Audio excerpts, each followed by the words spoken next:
मानगोनां स्पिकार बिश्वजित दैमारि बिथांनि दैदेननायाव आरो बिथांनि माने हांख्रायनाय बायदियै दिनै डेपुटि स्पिकार बिथांनि बाहागो लानायजों आसामनि मन्त्रि निजि ब्रह्म बिटिआरनि डेपुटि चिफ आरो एमएलए गबिन्द बसुमतारी आरो आसाम विधान सभानि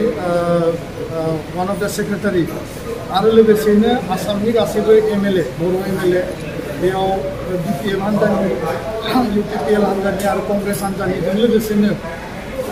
बर' थुनलाइ आफाद दुलाराय बर' फरायसा आफाद आरो बर' राइटार एकाडेमि आरो सानैसो गागि लिरगिरि बिथांमोननि बाहागो लानायजों आसाम विधान सभायाव बर' रावखौ माबायदिहाय पूर्णांग पर्यायाव बाहायनो हायो जिहेतु बर' रावा 2003 मायथाइनि बिटिसि सुक्तिनि गेजेरजों भारत संबिधाननि 8थि फारिलाइयाव जायगा मोनदों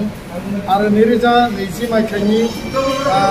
27 जानुवारि जालांनाय एबसु एनडिएबि इउबिपिअनि बे बर' सुक्तिनि गेजेरजों बिटिआर सुक्तिनि गेजेरजों आसामनि लोगो सरकारि राव महरै मर्यादा मोनबाय दा बिनि उनावनो आसाम विधान सभाया बेखौ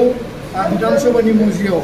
बा आसाम एसेम्ब्लिनि गासैबो अफिसियेल जिखिनि बिजनेसनि खामानि बेयाव भट टेकिं लानायनिफ्राय बेयाव माने कुइसन आवाराव सोंनायनिफ्राय लानानै इन्टारेक्सननिफ्राय लानानै जिखिनि ड्राफ्ट रुल जिखिनि आयेनारि माखासे गेजेट नटिफिकेसनफोर ओंखारदों बे बिथिङाव आसाम विधान सभायाव बाहायनो थाखाय मानगोनां दिनै स्पिकारा बे मेलखौ लिंदों आरो बेयाव दुलाराय बर' फरायसा आफादनिफ्राय असमिया रावा आसामनि सरकारि राव बर' रावा दिनै लोगो सरकारि राव जाबाय आरो बे असमिया रावजों लोगोसे समान पर्यायनि बाहायनो हानाय गासैबो बेबस्था बेयाव माने नोङो खालामनानै होनांगौ आरो बेयाव स्टाफ एपइन्टमेन्ट होनांगौ ट्रान्सलेटर इन्टारप्रेटार आरो रिपर्टियार बा ड्राफ्ट खालामग्रानिफ्राय लानानै जिखिनि बेयाव स्टाफ नांगौ बे स्टाफफोरखौ सम पर्यायनि होनांगौ आरो बिनि अनगायैबो आसामनि गोबां डिसि अफिसाव एसडिअ बा पन्चायत बिडिअ लेभेल जिखिनि आसामाव अफिसफोर दङ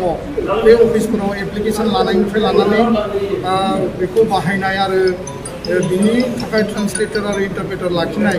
बेखौ माने खालामनानै होनाय केस मेनाराव पन्चायत खालामनाय बे गासैबो जोङो दाबिफोरखौ बा जोंनि बाथ्राफोरखौ जों लाखिदों दा फैबाय थानाय समाव बिथाङा प्रतिश्रुति होदों जे फैगौ डिसेम्बर दाननिफ्रायनो 2021 मायथाइनि जि डिसेम्बर दाननि सेसन बे सेसननिफ्रायनो जि बर' रावखौ बाहायनायनि थाखाय आसाम विधान सभायाव बेखौ बिथाङा हाबाफारिखौ मावफुं होननानै जोंनो खोथा होदों आरो बर' हारिनि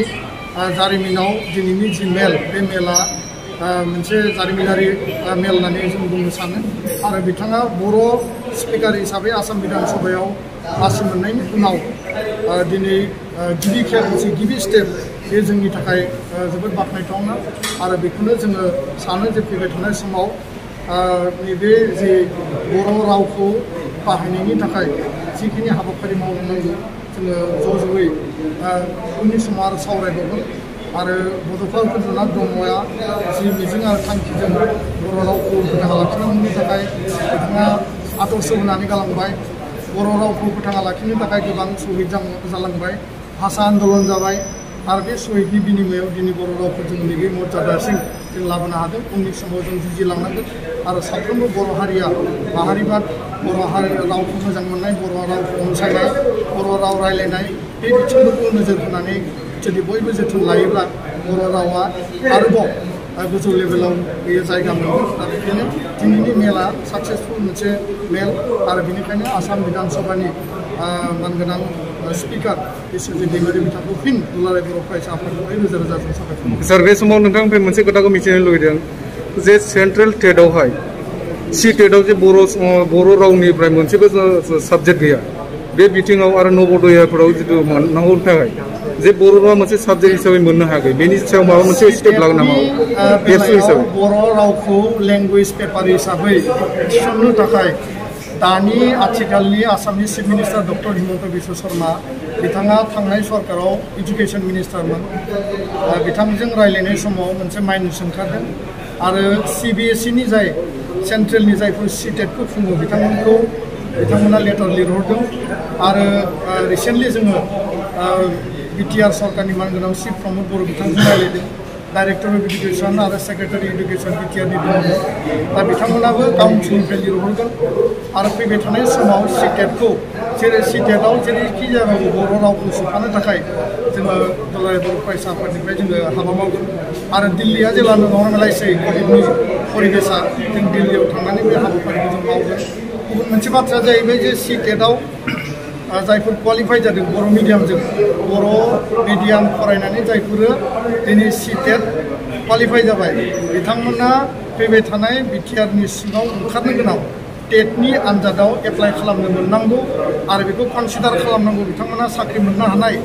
जुदि योग्यता दङब्ला बिथांमोनखौ कनसिडार खालामनानै एपइन्टमेन्ट होनांगौ बे मेटारखौबो जों काउन्सिलनि चिफ मानगोनां प्रमद बर' बिथांखौ जों खावलायदों दा बेखायनो सिटेट जायफोरा क्वालिफाइ जानानै दङ बर' मिडियाम बेकग्राउन्डनि बिथांमोना बांद्राय जिंगासिनो गोनां गैया जों उननि समाव रायलायबावगोन आरो बे थारैनो मोनसे डिसिसनाव